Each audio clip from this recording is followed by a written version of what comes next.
Welcome to My View On, a series of podcasts where experts in the industry give their personal view on some of the big topics making waves in the media. All of the views are the experts' own, providing a fresh look at some key issues facing the financial industry. Now, George Osborne's budget has been making headlines since the Chancellor unveiled his spending plans to the nation on March the 16th. Much of the reaction since has been highly political, focusing on the dramatic resignation of Work and Pensions Secretary Ian Duncan-Smith. But behind those headlines, the budget also heralded fresh changes to the savings and pensions landscape. So to discuss this, I'm joined by Neil MacGillivray, who is Head of Technical Support with James Hay. Neil, welcome. First off, one of those major changes the Chancellor unveiled was the lifetime ISA. Now, what's the reaction been to this move? Well, first of all, I think any form of savings or to encourage individuals to save is a good thing. However, one can't help but look at the lifetime ISA and think instead of being a thoroughbred savings scheme, it actually is a bit of a donkey, and even at that, a bit of a lame donkey. If we look at the way that it's structured, first of all, you have to apply for it before you're age 40. The government will only match the contributions with their 25% bonus when you attain the age of 50, but you can't access it till you're 60 or unless you use the monies to go towards the purchase of your first property. Now, if you break the terms of that, then you're hit with rather large penalties. So there's a 5% overall penalty. You have to repay the bonus, plus you have to repay any interest or growth on these investments.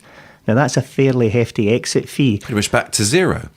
Well, at a time when the FCA is actually criticising the traditional life-based pension companies for high exit fees, they're introducing a product which has very high exit fees.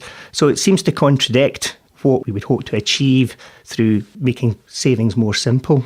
So it sounds like then a bit of a muted response to the lifetime ISA. Now you've had a chance to open the bonnet and have a look underneath. Not quite so spectacular as perhaps the Chancellor was leading us to believe. Well, it's after all the hype and you start to look at the details. I don't know if you've ever gone and looked at the Mona Lisa. If you've ever seen it, it's actually very small, quite insignificant and quite a disappointment. And I think the lifetime ISA is very much the same. We had very high expectations there were going to be major changes to pensions.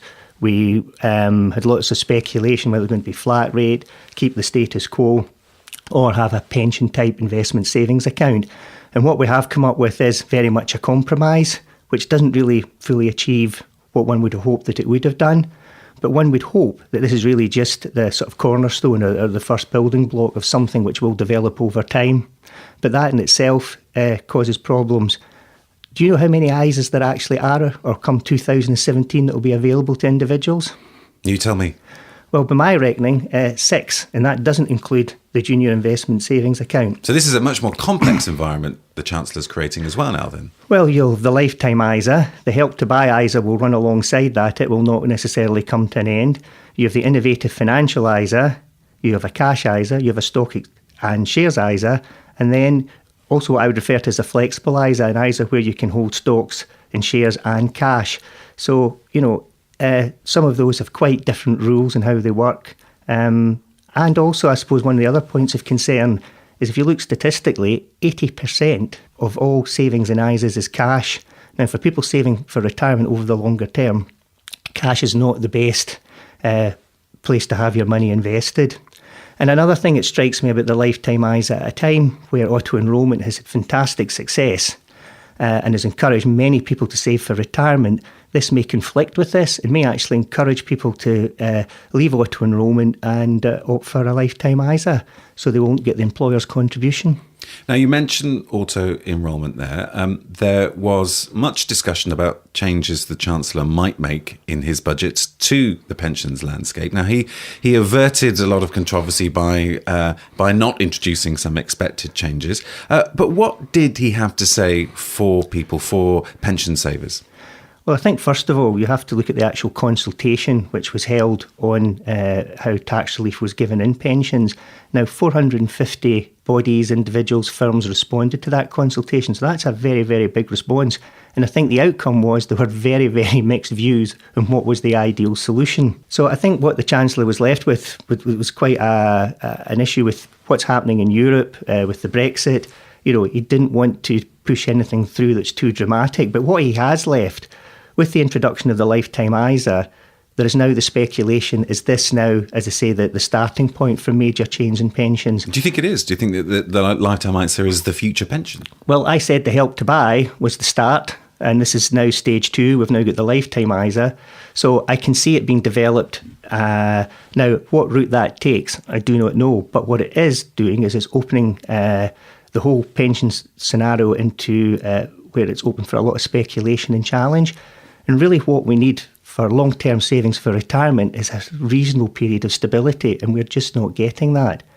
Now, I think the government should be quite clear. They've said it's not their intention to take away the 25% tax-free lump sum, but I also think, they should be able to commit to the fact that maybe they will allow tax relief to continue at someone's highest rate of tax, even if they just commit for a 5-10-year period, just so there is that period of stability. But it's something that's missing. The continual tinkering of pensions, the introduction of sort of quasi-type pension arrangements and so on isn't helping. Now, the Chancellor also had a surprise announcement to make about capital gains tax. What did he say?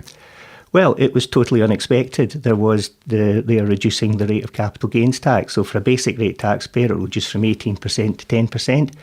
For higher rate and additional rate taxpayers, it goes down from 28% to 20%. So that is a significant reduction.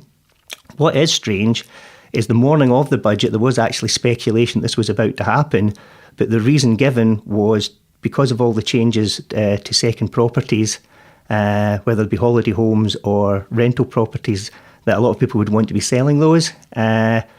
Unfortunately, what he did do, there's still an 8% surcharge on residential property, so it will still be taxed at the old rates. But what this does, with the introduction of the dividend allowance, where people are penalised when their dividends exceed £5,000, for additional and higher rate taxpayers, moving to a portfolio which will give them growth, in which someone who pays income tax, say at 45%, can suddenly then pay tax on the gains at 20%. And it makes it far more attractive for them to look for growth rather than income. So it will change the way a lot of people manage and look at their overall investments. And I think that's one of the great strengths of platforms. Platforms that provide all these different tax wrappers will benefit greatly from this. Okay, Neil, thank you very much indeed.